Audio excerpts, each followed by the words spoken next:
morning class 12th. Hope you are doing well.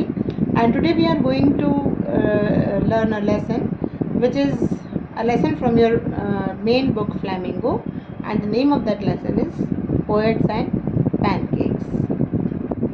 पूरा lesson है poet and pancakes. ये फिल्मी है और फिल्मों में हमें बताई है कि बहुत सारे हीरो हीरोइंस भी हैं, मेकअप आर्टिस्ट भी होते हैं, ऑफिस बॉयज़ भी होते हैं, डायरेक्टर्स, प्रोड्यूसर्स, स्टोरी राइटर्स, बहुत सारे लोग होते हैं. तो in this story we will see some of the characters and the main thing, the story took place in 1940. 1940 की बात है. ये चेन्नई में है. ये जो जेमिनी स्टूडियो था, तो जेमिनी स्टूडियो की ये जो कहानी है पूरी हम पढ़ने जा रहे हैं. This will be the story which took place in Gemini studio and the writer of this story is Ashoka Mitran, जो कि वहीं पर काम करते थे और उन्होंने अपनी एक बुक लिखी थी my years with my boss, like that. और उस बुक में से ये एक आर्टिकल है जो अशोका मित्रन ने लिखा था और वो तमिल राइटर थे, right. And the next one, I will tell you the owner of this Gemini studio. The owner of the Gemini studio was Vasan, V-A-S-A-N, Vasan, who is the owner of this Gemini studio. 1940 की बात है ये. अशोका मित्रन इसके author हैं, Tamil writer हैं और ये एक इनसिग्निफिकेंट वर्क करते हैं. एक इनसिग्निफिकेंट शब्द आता है, इसको आप ध्यान रखिएगा बिकॉज ये क्वेश्चन भी इस तरह से बनता था बनेगा कि why the work of the author is insignificant, because what was he doing? He was just cutting the paper clips and storing them in one file. मतलब वो एक फाइल में पेपर्स की कटिंग्स को कट करके और फाइल में store करते थे. यही उनका काम था and that's why the work is called insignificant. Insignificant means very less important, बहुत ही कम महत्व वाला, right? Okay, so the next one is the office boy. अगला जो इस स्टोरी में कैरेक्टर है वो ऑफिस बॉय है. बॉय तो बॉय से हम ये ना समझे कि वो लड़का है. वो एक 40 साल का एक व्यक्ति है, एक पर्सन है जो कि फिल्म इंडस्ट्री में इस उम्मीद के साथ आया था, इस आशा, इस होप के साथ आता है कि I will become one good actor someday. If not actor then I can become the writer, I can become the director. In this way he was having the dreams, but because of his negative attitude, उसका जो negative mind set था, उसका negative approach था, वो लोगों को उसका जो देखने का नज़रिया था, उसके कारण से क्या हुआ कि वो जो ऑफिस बॉय था वो केवल एक वो जो व्यक्ति था जिसका कि जिसको कि ऑफिस बॉय कहा जाता था, वो केवल एक ऑफिस बॉय बन के रह जाता है और वो कुछ नहीं कर पाता. हालांकि वो एक छोटा मोटा पोएट भी था, लेकिन अब उसका काम जो था जेमिनी स्टूडियो में वो केवल लोगों का मेकअप करना रह गया था. जब भी कोई क्राउड शूटिंग होती थी तो वो बाल्टी में पैनकेक भर के और वो उन लोगों को, क्राउड को जो है वो मेकअप करता था ताकि वो लोग अच्छे दिखें. और ये जो था he is jealous of Subbu. एक और ये काम करता था कि एक सुब्बू नाम का एक कैरेक्टर है हमारी इस स्टोरी में, उससे ये बहुत ही जेलस रखता है. And now we will see why. See the other Kothamangalam Subbu, the other character, very important character in the story is Kothamangalam Subbu. और ये दूसरे नंबर पे आता था. पहले नंबर पे जो इसके ओनर थे वासन, वो थे. और हर एक इंस्टीट्यूशन में, हर एक संस्थान में, आप कहीं भी देखिए, स्कूल हो, बैंक हो, कोई भी सोसाइटी हो, वहाँ आप देखिए कि एक व्यक्ति जो होता है वो बहुत मेन होता है. मेन क्यों होता है? क्योंकि he is responsible, he is accountable. वो अपने आप को जिम्मेदार समझता है कि उसकी जो भी जिम्मेदारियाँ उसको वो पूरी करनी है. उसी प्रकार का हमारा ये कोथामंगलम सुब्बू था. अब इसकी कुछ क्वालिटीज़ थी. इसका एक लॉन्ग आंसर भी बन सकता है, तो आप इसको ध्यान में रखेंगे कि उसकी क्वालिटीज़ क्या क्या थी. सबसे पहले तो वो चीयरफुल, मतलब वो हमेशा खुश रहता था. This is one of the main quality. किसी भी व्यक्तित्व की एक बहुत ही इंपॉर्टेंट क्वालिटी होती है खुश रहना, चीयरफुल रहना. तो वो हमेशा चीयरफुल रहता था. उसका लविंग नेचर था, राइट. हेल्पफुल था, सबकी मदद करता था. क्रिएटिव था, मतलब यदि किसी भी तरह का प्लॉट हो, शूटिंग हो, कोई भी सीन हो, यदि डायरेक्टर कहीं कुछ उलझन होती थी तो वो हमेशा सुब्बू को ही बुलाते थे. कहीं भी कोई ज़रूरत होती थी, लाइट्स यदि नहीं कुछ काम कर रही हैं, सुब्बू को बुलाओ. कुछ कहानी में प्रॉब्लम आ रही है, सुबु को मतलब Subbu is responsible for each and everything in the studio, that is why he is the one of the very important character in our story.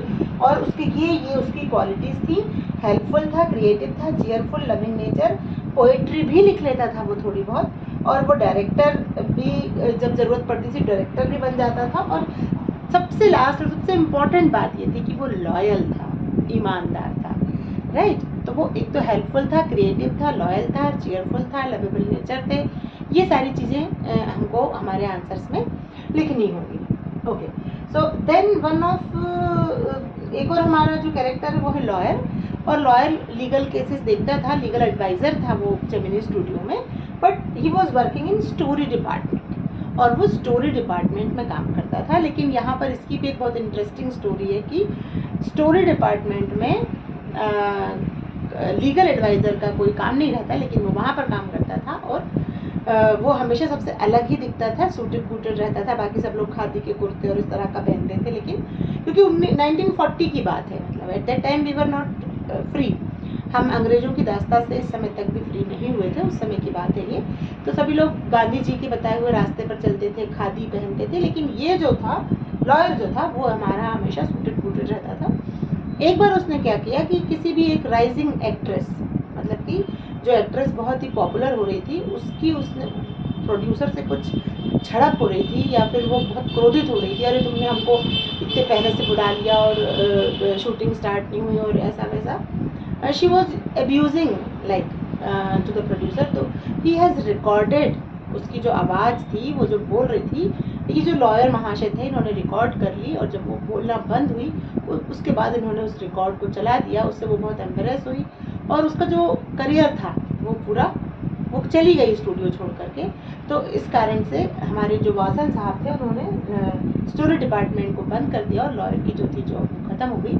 तो ये एक ह्यूमरस वे है कि पहली बार लाइफ में ऐसा हुआ था, इतिहास में पहली बार ऐसा हुआ कि स्टोरी डिपार्टमेंट को बंद करने से लॉयर की जॉब चली गई। तो ये ह्यूमरस है, मतलब मजाकिया तौर पे एक तंज जो है, टॉन्ट जो है वो कहा गया है ऑथर के द्वारा। आगे देखते हैं हम इस लेसन में कि ऑथर इसके अशोका मित्रन है जो कि तमिल राइटर है। अब क्या हो रहा है कि जो वहाँ के मेकअप रूम्स हैं उनके बारे में बताया है कि जो जेमिनी स्टूडियो का मेकअप रूम था वो कैसा था। It was like a hair cut salon, जैसे कि हेयर कट सैलून में 1/2 डज़न लार्ज मिरर थे वहाँ पर, मतलब आधा दर्जन से भी ज़्यादा बहुत बड़े बड़े मिरर थे, जहाँ पर बैठ कर के सभी जो मेकअप किया जाता था मेकअप आर्टिस्ट द्वारा, सभी एक्टर और एक्ट्रेसेस वहीं बैठ करके अपना मेकअप कराते थे। And there were incandescent lights, ये बहुत इंपॉर्टेंट लाइन है, इनकैंडेसेंट लाइट्स, मतलब कि बहुत बड़ी बड़ी लाइट हुआ करती थी जिनसे क्या निकलती थी, हीट निकलती थी, और वो बहुत ही गर्मी को बर्दाश्त करते थे उस समय हीरो हीरोइन। और आज की कंडीशंस तो बहुत बेहतर है, लेकिन उस समय इस तरह से उनको बहुत, तो ये क्वेश्चन बनता है कि why they feel uncomfortable because of the incandescent lights which produces heat. ये एक लाइन का आंसर हमको लिखना पड़ेगा, तो आप इसको याद करें, इनकैंडेसेंट लाइट्स। और वहाँ पर 1952 में फ्रैंक बुचमैन्स मॉरल रीआर्मामेंट आर्मी आई थी। क्या आई थी? फ्रैंक बुचमैन्स मॉरल रीआर्मामेंट आर्मी आई थी 1952 में, और इन्होंने वहाँ पर 2 प्लेस किए थे, 2 प्लेस, एक तो जोथम वैली पहला प्ले, और दूसरा किया था फॉरगॉटन फैक्टर।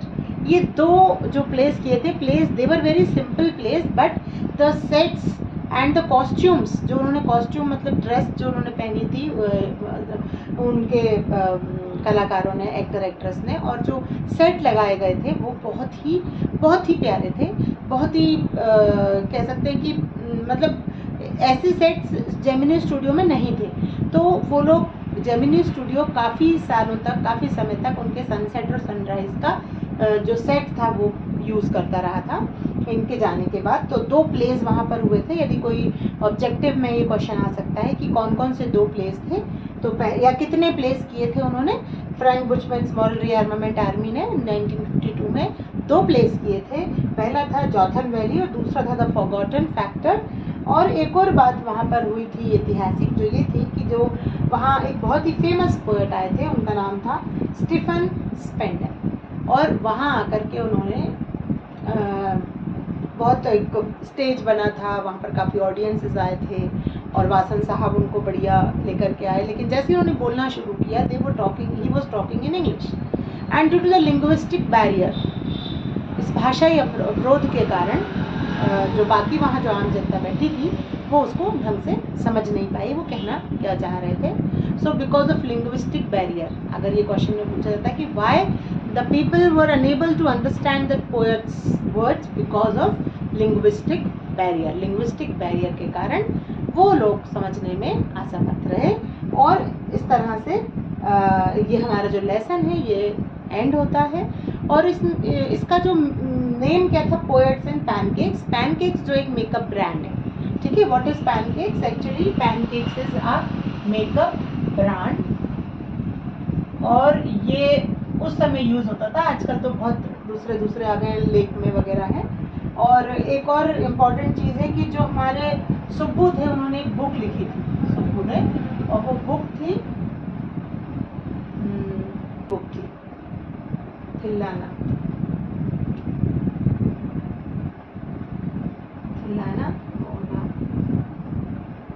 ये वाली बुक थी। और इसमें राइटर जो है वो ये बताना चाहते हैं एक्चुअली इस लेसन के थ्रू कि हमें हमेशा अपनी पॉजिटिव अप्रोच रखनी चाहिए, हमारा हमेशा पॉजिटिव माइंडसेट होना चाहिए, हमको कभी भी नेगेटिव अप्रोच नहीं करनी चाहिए लाइफ में।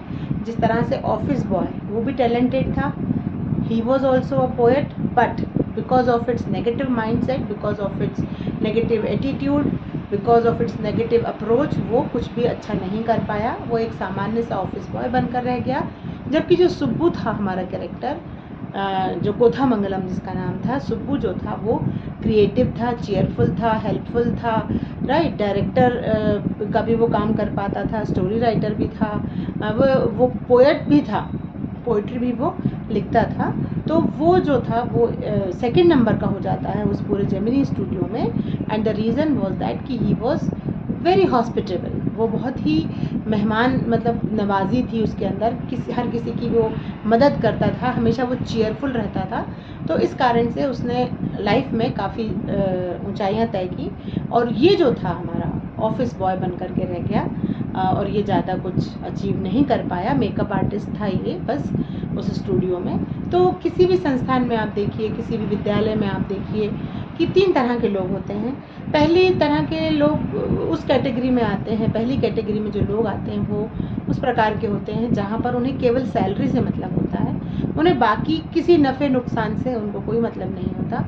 दूसरा कैटेगरी में वो लोग आते हैं जो केवल कंप्लेंट्स करते हैं, काम की अधिकता का बहाना बनाते हैं, और वे सिर्फ इस बात का उन्हें ध्यान रहता है कि कहाँ पर क्या नेगेटिव हो रहा है, कहाँ पर किसको प्रेफरेंस दी जा रही है, और वो इस तरह से जेलसी हो करके ही वो कंप्लेन कर करके ही अपनी पूरी लाइफ निकाल देते हैं। लेकिन थर्ड नंबर पे जो थर्ड कैटेगरी में जो लोग आते हैं वो सुब्बू जैसे लोग होते हैं, जो रिस्पॉन्सिबल होते हैं, अकाउंटेबल होते हैं, जिम्मेदारी को लेते हैं।